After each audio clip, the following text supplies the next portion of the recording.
This is the Cloud Ace podcast, bringing you the latest in cloud security through captivating chats with fascinating cybersecurity experts who are leaving their mark on the industry. Cloud Ace is brought to you by the SANS Institute and hosted by SANS fellow Frank Kim. And now, prepare for departure. We are cleared for takeoff. Here's your captain, Frank Kim. Hello, and welcome back to the SANS Cloud Ace podcast. Today, I'm really excited to have Steve Tran, who is the CISO at the Democratic National Committee, the DNC in the United States here. Steve, thanks a lot for joining. Thanks for having me. Yeah, all right. Well, hey, let's just go ahead and dive right in. And I like to start with people's history here a little bit. And you've got a very interesting one. Can you share a little bit about your family history and how, if at all, that influenced your choice of career?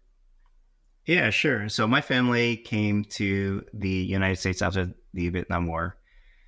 Without revealing too much, personal details, I dealt with a lot of generational trauma because of the war.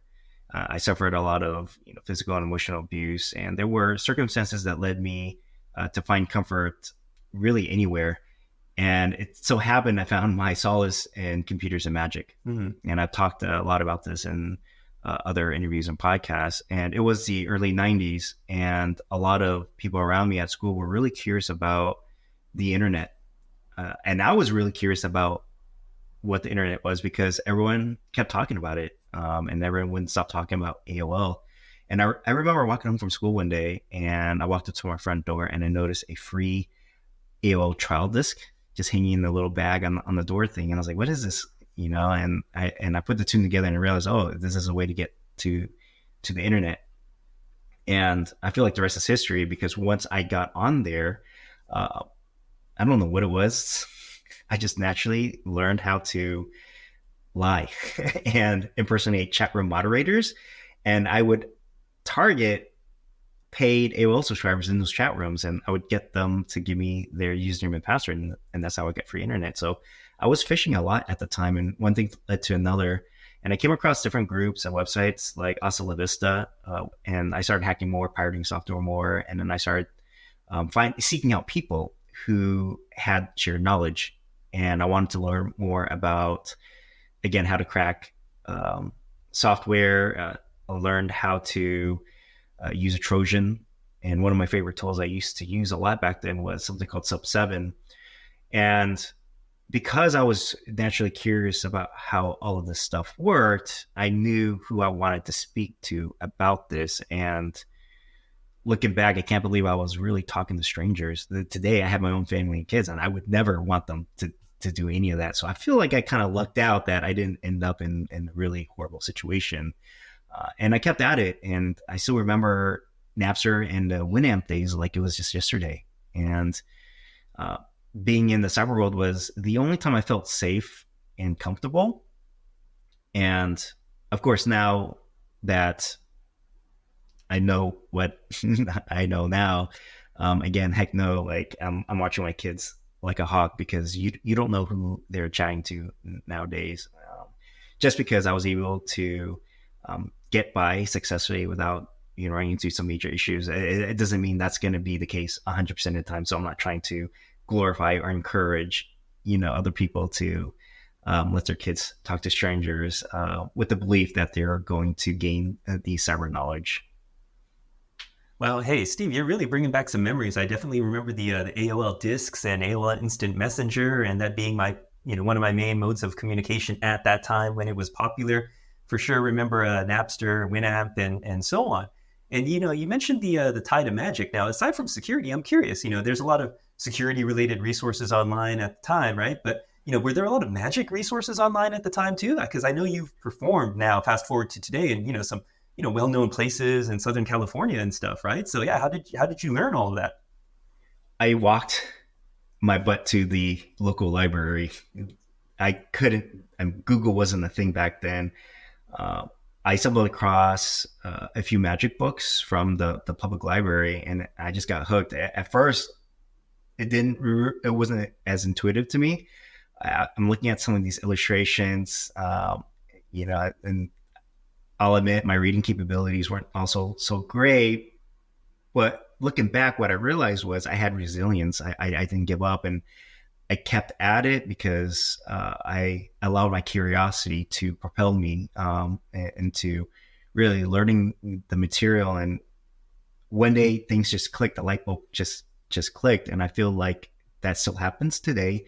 And I'm sure a lot of people where immediately when something doesn't click, it doesn't necessarily mean it's a bad thing or that they're not going to eventually get it. I think if people stuck to things, the light bulb will eventually click, and just takes that aha moment. So when that aha moment clicked on me, when I came across another book and the illustration was much more intuitive, and then when I kind of saw the magic happening in my eyes, it's funny because at some point I amazed myself.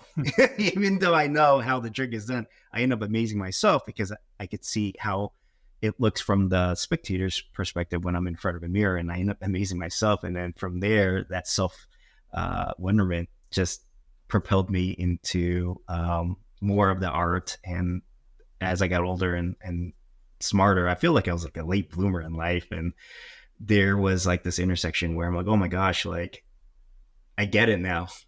In magic, you're performing and you're essentially deceiving people in an ethical and entertaining way, really, but you're deceiving. And I realized in the cyber world, if you're on the offensive side, you're doing a lot of deceiving as well. So that's when I realized to be a better deceiver as a hacker, learning the art of magic is a valuable tool set.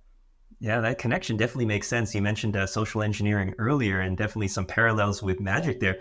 Now, I'm just really curious about this, the magic part here. Were there any types of tricks that you tended to focus on? Were they card tricks, other tricks? And, who did you practice on? Your friends and family? How did they react to it? It was a lot of my friends in high school. And it was either in front of a mirror or with friends. I enjoy close-up magic because it allowed me to essentially do impromptu sets anywhere without needing a huge complicated setup like a sage magician would need. Yeah, cool. Now, with that parallel between, security and magic, I know also that you were in a law enforcement before, right? Before your career in cybersecurity. That's right. So everything that I've talked about so far was not a career. I was extremely misguided and because of my circumstances, but it's not an excuse for my bad behavior. And I own that. My experience didn't become real until I had a candid conversation with the police officer. And I shared a lot of this background with him at the time. And to my surprise, they were looking for someone tech savvy to help with their computer forensics capability. And this was like the early 2000s where computer forensics was cyber, if I remember correctly. And it was only a few years after 9/11, and there were a lot of investments being made to enhance our national security, which started at the federal level, and it trickled down to the state, county, and local levels across the country. So I feel like because of the landscape of the time, it allowed me to enter a workforce where I was able to utilize a lot of my past experience and skill sets to help with the job duties at that time. And so I got recruited and sold on the dream of after 30 years of service, I would have a nice pension. That's very attractive. And it's it was a way better life than what I had at the time. Because I didn't have, the best circumstances, again, growing up. I didn't have my own place until, I met my wife and got married, and, I had this career. I was just bouncing from, people's living rooms, living out of, my suitcase or a portable closet, for most of my life there. And I also have a sense of patriotism, especially after 9/11, and it was a good fit at the time. But over the years, being in police work, it wore me down. And I eventually got hurt, and they had to retire me early. It's something I did not expect. And that's when I transitioned into the civilian world, where I got to work for great organizations like Mattel, Fox, Deloitte, and GM Studios.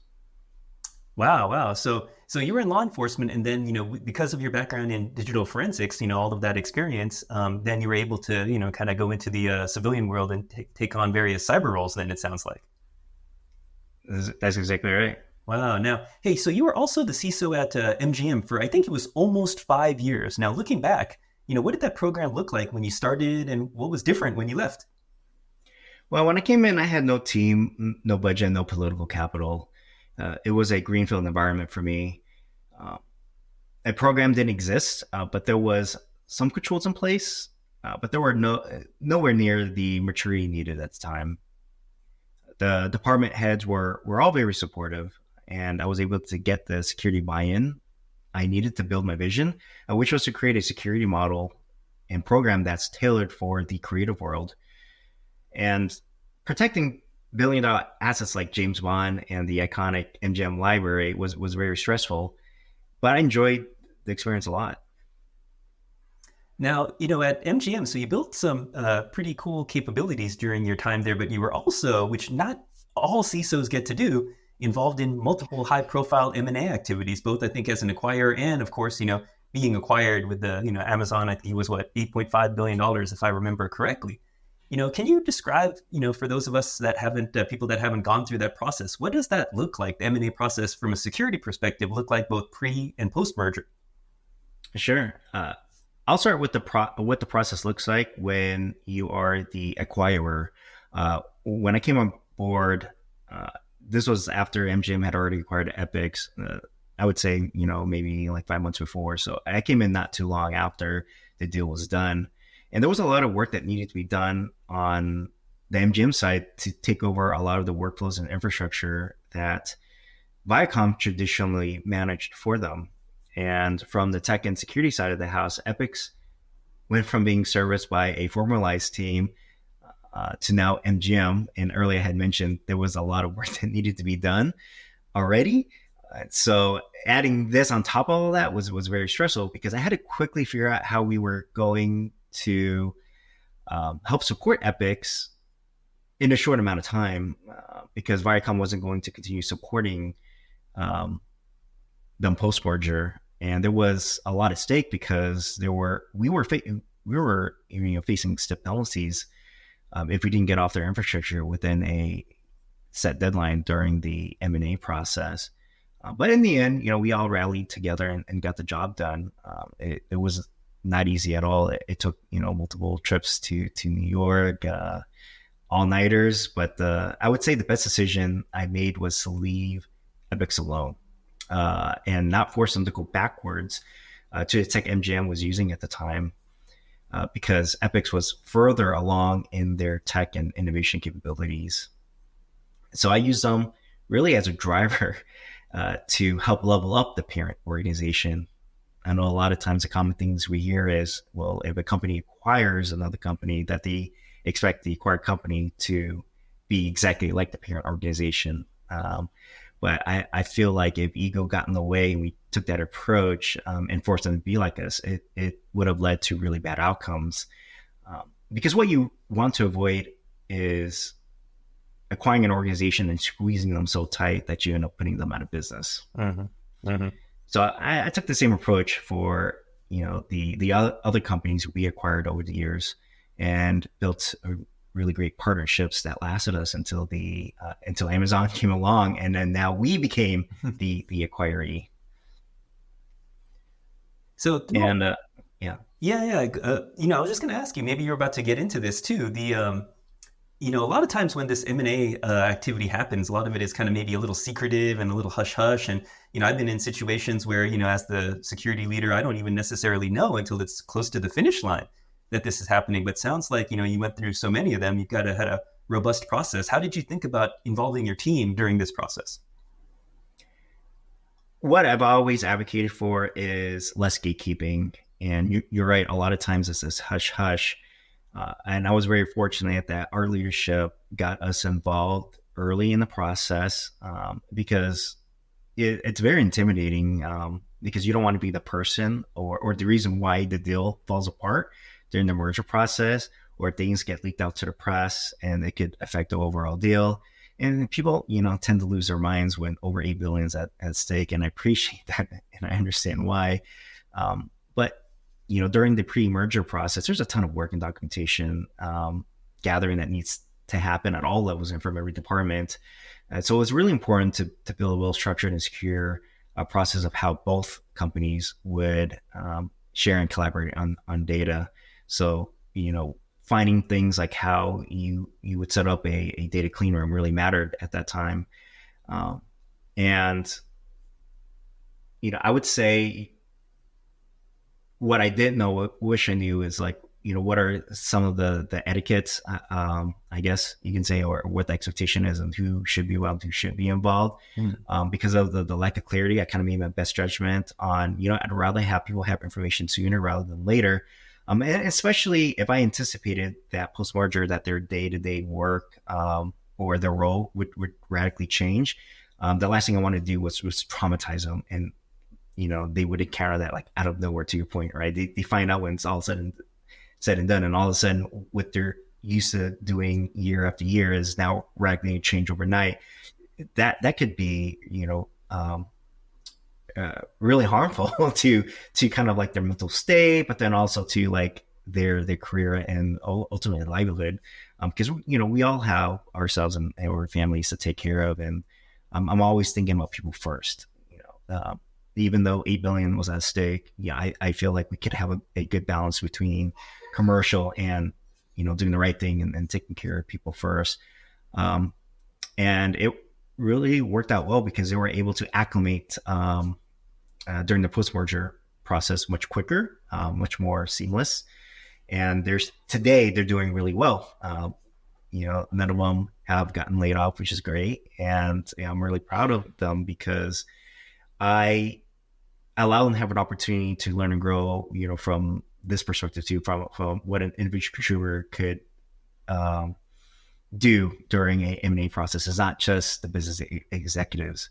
So I'm really proud that I allowed them to have an opportunity to learn something like this that is really rare for a lot of individual contributors, because a deal like this doesn't come, that often, or every day. So even if I was going to get chastised for it, it was worth it in my opinion, because again, I'm always looking to help broaden our talent pool and to help level everyone up, because I feel like in the future we would be better off for it when we allow more inclusiveness, within all types of projects, including like a big merger and acquisition activity like this. Mm-hmm. Yeah, great approach and great experience for the team. Now, in terms of that experience, you were talking about as the acquirer.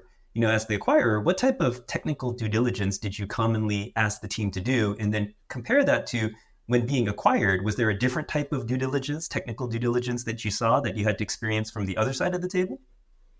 It's not too different. I would say the difference is you either walk into a room knowing that, you own the process and like you're the big boss, versus, okay, I'm trying to make a good impression because I may want to stay on post-merger, so I would say that's part of the biggest dynamic change. Because I think traditionally when you're the one being acquired, you don't know if you're going to have a job post-merger and acquisition. So everyone behaves differently along that context because they want to make a good impression and to be involved and, to secure their future post-merger.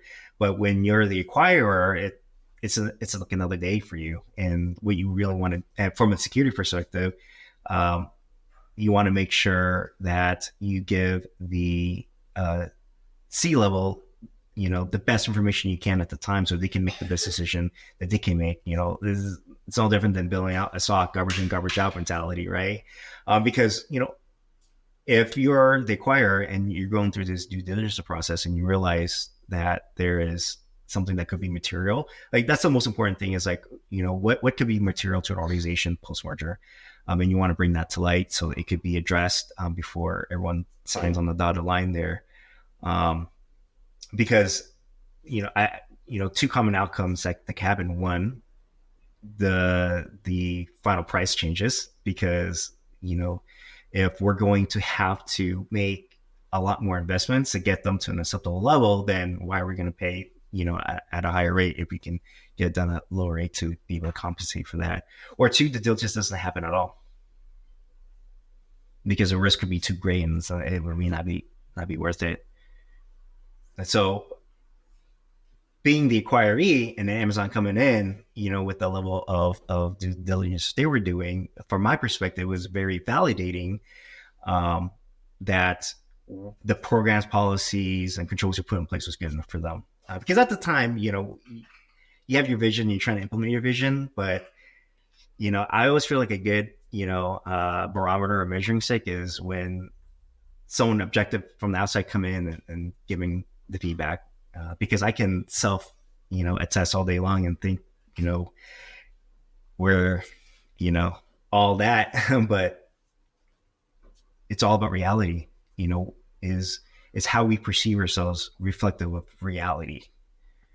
Yeah, you're exactly right. It could be very hard to self-assess, when you're in the forest trying to, build a cabin yourself. It's a little hard to see the big picture. Now, with the benefit of hindsight, if you look back, in all those years at MGM, you had a little bit of that external validation at the end, but what are the things that you guys built that you're the most proud of? Well, I'd say what I'm most proud of was when I built the team. Almost everyone except for one person was brand new to cybersecurity. Mm-hmm. It's really hard to hire someone off the shelf, but I was also looking to build for the future too. I didn't want to also bring in someone that was only going to stay like a year, a few months, and then bounce to the next opportunities because the demand is so high, right? Like I don't blame them. When the market's high, you go to where the opportunities are. But I was looking to build something more long term, so I figured the best way to do that is to find someone who's had a hard time breaking through the first barrier. Because naturally, I'm a teacher and I'm an adjunct instructor on the side still, because I have such a huge passion for education because education has helped me throughout my life, especially during my very low moments.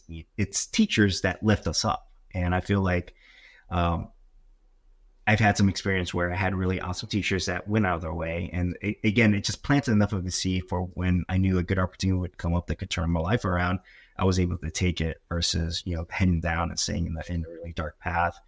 So I took that approach at MGM where, I built a model really off the NICE framework, because if we don't have to reinvent the wheel, like why do that? So I was very fortunate to have resources like, the NICE framework available to me where I can look, okay, cool. This is the one we build out. This is the skills needed. This is how we can get there. And if we wanted someone to get a particular certification, we would help kind of build that pathway for them so they didn't have to figure it out on their own. Because I know a lot of people will just take any certification that exists out there thinking it's going to bolster their resume, but, it doesn't clearly identify a path for them. So I would say that's something I'm most proud of is, building a program that's, formalized off of, all the cool lessons learned from this and the NICE framework, and then, matching that with the workforce and then getting them set up. And from a tech innovation perspective, I would say, allowing MGM to explore the Web3 world. The blockchain R&D project that I started, was very critical because it not only allowed MGM to just do business as usual, but to also have one foot in the future as well, because then, they would have options and where they can go with it. Because if you're trying to innovate and help an organization disrupt, you definitely want to make sure that you can survive and take care of the day-to-day issues, the here and now issues, but like give us some optionalities for the future. Yeah, great. Hey, you kind of pre-answered my next question in terms of, hey, how do you talked about kind of maybe taking a chance on some people and hiring folks who didn't have the experience necessarily, but were looking for the opportunity. And you talk about the NICE framework and getting them up to speed on various capabilities, right? Really building that expertise kind of for your team members, especially around probably cloud, I'm guessing, right? And, kind of switching topics here a little bit. You were at MGM for about 5 years. I think, if I remember correctly, you wound up leaving sometime after the acquisition, and you made the leap to the Democratic National Committee. Kind of what made you jump from MGM over to the DNC? I would say the biggest driver is I started my career in public service, and because I got hurt and had to be retired early, um, it just put me in the place where I'm always gonna have that bug that's like Mhm. that's nagging at me to you know um, continue thinking about public service, and I knew I couldn't go back to that world. So when I found out about the opportunity here, I felt like this is something that could address my need to go back into public service, and especially at a very critical time where the landscape is getting more volatile. It's radically shift from years before, and I feel like I'm just so used to running into the fire or into a burning building that I just felt like it was a good time for me to get involved and help improve our election security, national security, just the cybersecurity as a whole, and see how I can help rally everyone together to preserve a great country. Yeah, amazing. The I'm curious. In terms of kind of the threat actors. You've been at many businesses, different types of industries in the past. Kind of with the DNC, what do you see that's different in the threat landscape and the threat actors that maybe you need to think about from a CISO perspective? I would say I went from protecting storytellers, and I know a lot of people, you know, would say, "Oh, you're just protecting movies and television content." But to me, in my heart, it was much more than that, because we all know the power of storytelling and how it could really lift, diverse communities. When you think about how you got into your career or how other people's got into career, it doesn't matter what it is, whether you're a doctor, scientist, astronaut, whatever. A lot of times people can look back and connect to a piece of story that they encountered, whether it's like a book, movie, or whatever, that got them down that path, or that inspired them to go down, that path. So to me, everything that I did was to protect storytelling, because I knew the collective good it could do for the world. So over here, I take the similar approach. What are the things we care about? And within my organization, it's the progressive mission, and I think about all the ways that we can protect, the work they do to achieve that mission. And when I think about my threat actors, like I would say it's a little bit more intuitive than before. Hmm. Because before it's like, when you use threat modeling, who's after media entertainment, right? Because a lot of times it's just, financially motivated attackers. Here, I would say less financially motivated attackers and more nation state sponsored attackers, more hacktivism, Mm-hmm. I would say. So then now when I think about the programs, policies, and controls we put in place, it's to counter those type of opposition. Yeah, the way you framed it is really inspiring, Steve. And you mentioned earlier about teaching and being a adjunct professor. Now, speaking of that inspiration, you've been teaching cybersecurity, right, at both the high school and college level for some years now. How did that start? How'd you get into that? You know, having having kids totally changed. Well, starting my career changed my life, from where I was before. And when I thought my life couldn't change anymore, it changed a lot when I had kids. And when I look at them and they're getting much older now, and I'm just, I just want, I think about other families and other people's children, and you know I just wanted to do something where I feel like it could help others, really. And I think that was the biggest thing, and then the byproduct of that too could really help broaden our talent pool. um, I think, from the trauma I deal with every day, the thing about PTSD and some of the mental health issues is, um, there's no cure. And to this day, I try really hard to fight, some of the mental health issues that I have. Um, and I feel like this helps manage that. But then I would say ultimately, I remember there was a time where I felt like there was no hope. So by getting involved, in the K-12 space and the community college space, I feel like I could give a lot of those students who may have come from my similar backgrounds to have some kind of hope and inspiration that they could have um, a meaningful career that can put them in another class that they never imagined they could obtain. Because the class that I live in today is so radically different than the generations before me. Man, Steve, thanks so much for being so candid about, kind of your personal journey and, the things that you've experienced. It takes a lot of courage to do that and get to that point. Do those things ever come up in the classroom? I mean, certainly kind of your passion for helping, the next generation get to the next place in life, that clearly comes through. But, what do you find resonates the most with these the students? I would say just breaking through the stereotypes, that they see, especially when you're helping students come from underserved communities, where a lot of times the surroundings convince them that this is like their path, right? And what I like to do in the classroom is, when I look at my students, like it's so diverse, right? From age to race, religious beliefs, gender, affiliations and things like that. And, the one common theme that we all talk about is how achievable this can be for them. Because I think a lot of them go in the classroom, they all hear about this from different, channels.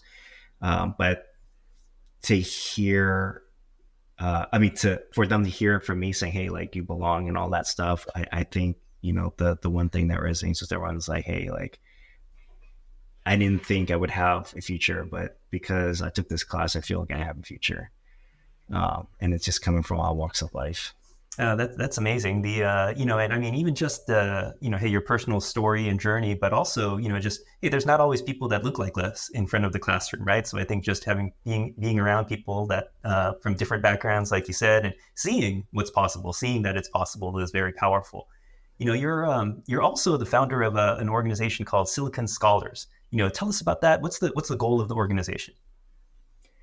It's still my personal mission to, again, continue along these barriers. Then I started to recognize that, not everyone won't afford college, but then even community college could be out of reach for certain people. And sometimes, I appreciate the fact that college and formalized education is just not for everybody. So I'm trying to, address a market where, we have students that don't think college is for them, but a lot of like the cyber programs today involve some kind of college, whether if it's not a 4-year, then it's a 2-year, but then what if they don't want to go through a 2-year program? So I'm just trying to like continue to make this more accessible to people. So the organization is designed to address, people who don't want to get involved in college, or they feel like college is not for them, but it could be a pipeline to college. And then also try and get to a younger age, because I know they're quite capable, because I did it. And also for adults who are looking for a second career, but they may already have a 4-year degree and something that's non-computer related, but is it realistic for us to get them to go back to college there another year just to get a job in our field? So, I'm trying to create these various pipelines to help people get into the field and industry a lot more intuitively and a lot more achievable, where, it's, again, making it definitely accessible from a financial standpoint. Yeah, that's great. That makes sense. Now, is it classes that you're offering on certain topics, specifically in cyber, or is it kind of hooking them up with other opportunities? How's that set up? Yeah, it's going to be a little bit of everything. It's a program that's designed to get people introduced to computers that may not be comfortable with just computer in general. Because I think a lot of times we make assumptions, even with the younger generations, that they are technically savvy. but they're not. And it makes sense if you have a lot of academic programs or curriculum that still hasn't incorporated a lot of the STEM, courses in there. So why would you expect the younger generations to be technically savvy if you're not offering computer fundamentals in high school? Mm-hmm. Mm-hmm. So when I looked at the statistics, it was pretty alarming. And what I realized, just because they're great on social media and on a mobile device, that doesn't mean that when you give them a desktop, they would know how to use Microsoft Word, as an example, or spreadsheets and things like that. And, because, being in where I am right now, IT rolls up under my organization, and I'm just looking at, their help, the type of help desk request that comes in and how we can improve metrics and things like that. And what's really alarming is, a good chunk of our workforce are in the younger generation, in their early 20s, right, or after college. And I'm looking at some of these tickets. I'm like, no way did they make this request. I mean, they should know how to use some of this stuff. And then I realized, that was my own personal bias and assumption. But when I really looked at the statistics and the reasons why, it motivated me again to create this organization, because there's no excuse why the younger generation shouldn't be technically savvy. And I think, if we were to improve, to make the digital world more secure and safer, I would say it takes a lot of investments in, I'd say, media literacy. We're seeing it right now. You get a lot of people that can't tell the difference between the video game footage and real life footage. Mm-hmm. And there's a lot of misinformation and disinformation that's happening right now. So I think it's really important to teach a younger generation not only like computer fundamentals and how they could apply the skills in their workforce, but then to their own personal lives too. And then just really build more digital citizens. Mm-hmm. Yeah, you're speaking about the maybe the gap in understanding with the younger generation and us taking maybe some things for granted. I've got a 4-year-old, and normally he's on touchscreen devices when he's using them, and he was looking at something on my laptop, and he naturally, of course, goes to touch the screen, and I had to kind of try to explain to him, oh, well, this one's not a touch screen, you have to use the trackpad, right? So even little things like that, right? You gotta take it for granted. Yeah, definitely. But again, it just goes back to why I went to teaching, and this is just another, distribution channel for me to kind of share my own personal experiences. Because I always hear, students saying, "Wow, like I did not expect you to be so, down to earth and not so formal." Because everyone looks at my title and they just think they're just expecting me to come in and being very, suit and tie, very formal about everything and well polished. But the reality is, it's I went through the same struggles like a lot of people do in these different communities. And I just wanted to be that proof, the example that just because you're in the state now doesn't mean that this will be your end state.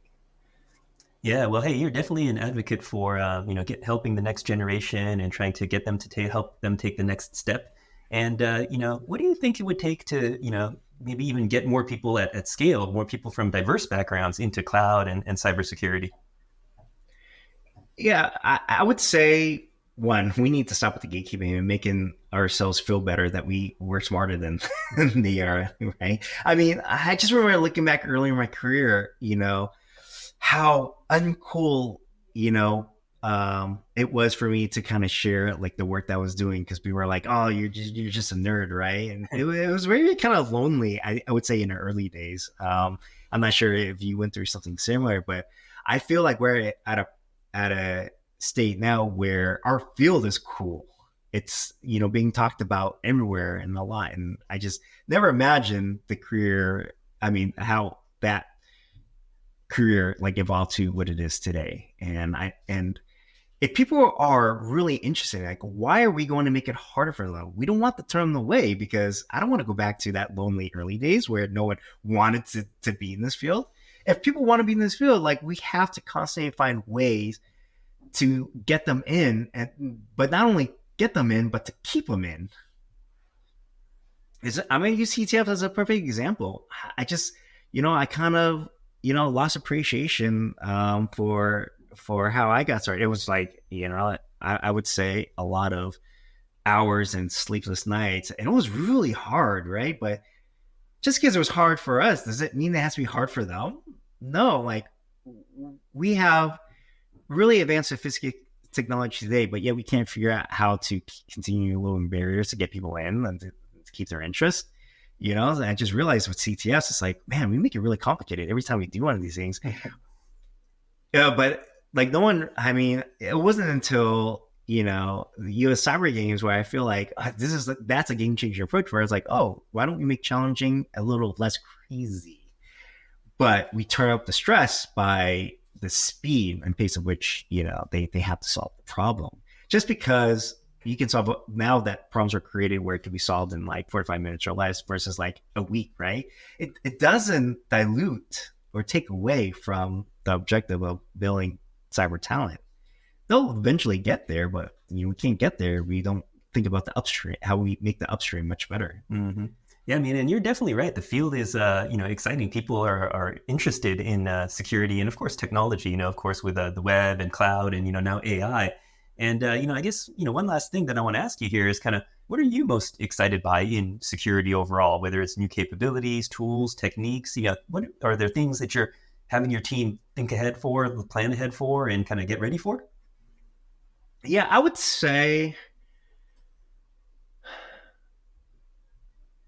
when we can get more people into this field from different, diverse backgrounds in terms of like thinking, because there's a lot of smart people in this world, and I don't think we're addressing that and being more inclusive in that part. And I feel like when we can get the right people into the field, it could lead to radically different outcomes than we could ever imagine. When you think about inspiring leaders of the past, right? Would they have become that inspiring leader if they couldn't break through that initial barrier? So I'm constantly fantasizing about, someone who's going to be the next game changer in our field.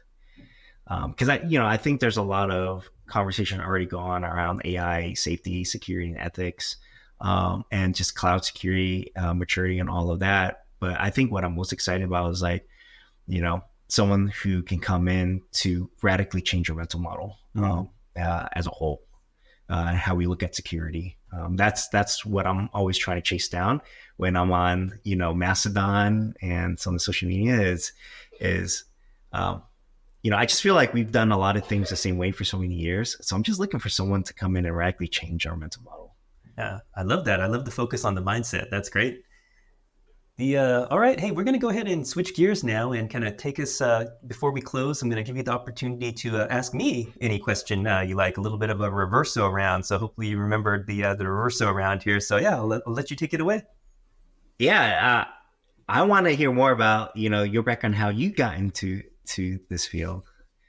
Yeah, this is something that I've shared in other places before, or some elements of it. And, it was totally by accident. I encountered my first computer virus back in the day. My parents, many years, I would have to go to the computer library or, use a friend's computer because we didn't have one. And fast forward many years later, my dad got an x86 variant, and it was a dot matrix printer and an orange monochrome monitor and a 5.25 inch floppy drive. And, this was before the internet. And I had no way to get software. And of course, hey, I didn't want to pay for it because we didn't have any money. And so I went to school and I talked to some other classmates who I knew had computers. And I said, hey, do you have any software for this computer? I just got it. And I should have been a warning sign. Immediately, out of his backpack, he pulls out a 5.25 inch floppy disk and says, here you go.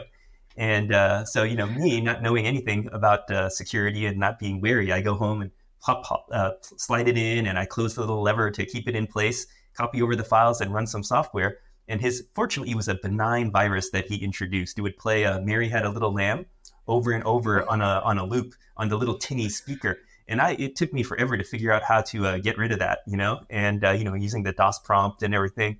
And I went back to school, and he saw him a few days later, and he's like, hey, so what happened? How'd the software go? And he was expecting me to complain about the little music virus. But I was like, no, everything's fine. And he looked at me quizzically, and, that was that.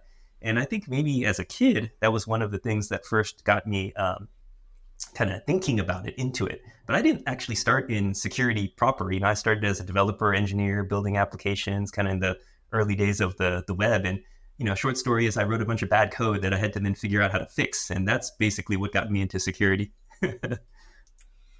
Nice, nice.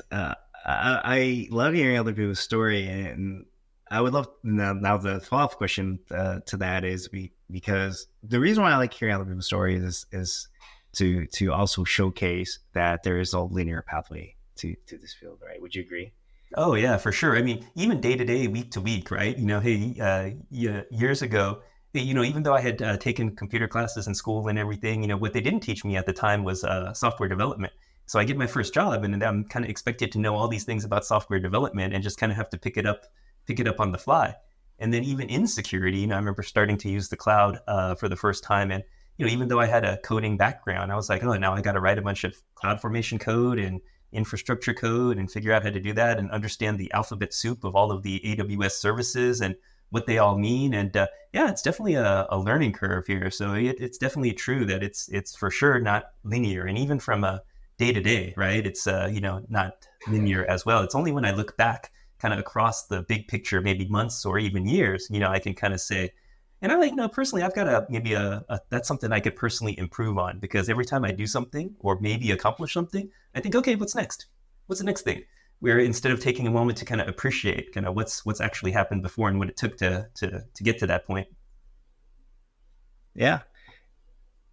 What would you say is the biggest need in the next 3 years in our field? Yeah, really good question. You had such great answers to kind of that theme. So I'm trying not to repeat the same thing here. But I think the biggest need would be kind of filling the top of the funnel with people who are kind of curious and have some sort of interest. I mean, if we're talking about security in particular, I think it's that curiosity and desire to kind of figure out how things work. And it doesn't mean, and a lot of those people, they have that inclination or desire to constantly learn. But then they don't necessarily know that security is a field that's an option. As a kid, I had no idea. I was, the semester or the month before, not just the semester before graduating, I had no idea what I wanted to do. I just, probably didn't take the time enough to think about what career options there were. And so I think it's just making people aware that this is an interesting and fun area. But then, trying to find people that have perhaps not just an aptitude, but an interest or a potential, right? Interest in it, filling that top of the funnel, I think will be really important. One of my daughters is a Girl Scout, and of course, hey, a few years ago they introduced the cyber badge, right? So there's these small things happening, right, throughout society where hopefully we'll continue to fill the top of the funnel. Okay, and I have this really important question for you. It's a question that here internally at the DNC, we must ask of. Oh, you got me nervous now. What is your favorite ice cream and why? Favorite ice cream? I'm a little bit weird. I can tell you my favorite fruit immediately, right? Which is watermelon. And there's an ice cream shop that closed down some years ago in nearby here where I live in Berkeley. And I would eat any ice cream flavor that they had. And one of them, it's an oddball flavor, but it was rosemary and pine nut flavor. And I would get that one. I would get that all the time. So yeah, it's not your typical answer, but it was only the one made by them, which was really good. Interesting. What does that taste like? I can't imagine what that would taste like. Well, and rosemary can be a little bit concentrated, right? A little bit strong. But they were so, I don't know, skillful at making the ice cream. So it had that light kind of rosemary flavor, and then pine nut is a little bit of a delicate flavor too. So yeah. Interesting. Can you still find that flavor today? I have never seen it anyplace else. Yeah, and they would only do it every once in a while. It was like seasonal when they would make it. So I was so sad when it closed down. I would go there and take the kids there, and we'd get a burrito first, finish the burrito, and then go get ice cream to finish off the food coma. Well, if I run across a favorite, I'll be sure to get you some. Yeah. Well, wait. So I got to ask you, what's your favorite? Ooh, it's very controversial. Very, very controversial. Every time I say mint chocolate chip, people go crazy. I don't know why. Crazy in a positive or negative way? Because I love mint chocolate chip. And, growing up eating as a kid from the supermarket, mint chocolate chip has to be green colored, right? I know it's artificial, but it's got to be green. Yeah, I mean, my favorite memories is just going into a Thrifties and getting the mint chocolate chip on the squared scooper onto the cone. Can't beat that. Awesome. Well, hey, Steve, with that, we can go ahead and wrap up the show here. Really appreciate you coming on and sharing all of your experiences, your personal journey. Again, hey, thanks for being so candid and courageous with all of your experience. I think people are going to love hearing this episode. So thank you very much. Thanks, Ring. Appreciate you giving me an opportunity to share my story.